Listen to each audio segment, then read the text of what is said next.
Review set flysheet daripada Hutan King. Dekat tangan aku ni korang tengok, dia punya besar flysheet ni memang gila. So aku dah pasang, tengok depan-depan dan aku nak share berdasarkan pendapat aku. Dia datang siap sekali dengan pole 2 meter ni, 2 batang dan juga pancang, beberapa pancang dan beberapa tali. Overall lah, dia punya material sekadar material biasa je bagi aku.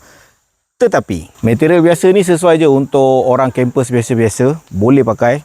Kalau untuk pendaki gunung mungkin goyang sikit, sebab pendaki gunung kita perlukan barang yang high quality. But then again, flysheet ni bukannya dibuat untuk pendaki gunung. 6 kali 4 bang, patah pinggang nak bawa. Material belah dalam dia pula ada aluminium foil, apa panggil ni aku lupa, silver lining ke apa.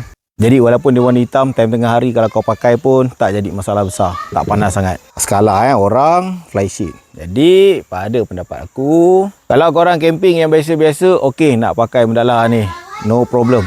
Tapi kalau korang jenis yang pergi ke situasi hardcore ataupun bertemu dengan elemen-elemen yang lebih mencabar, aku tak recommend. Sebab apa, biasanya untuk elemen mencabar better kau pakai flysheet yang material dia ripstop. Overall bagi aku okey je, tak ada masalah. Harga dia pun mesra alam.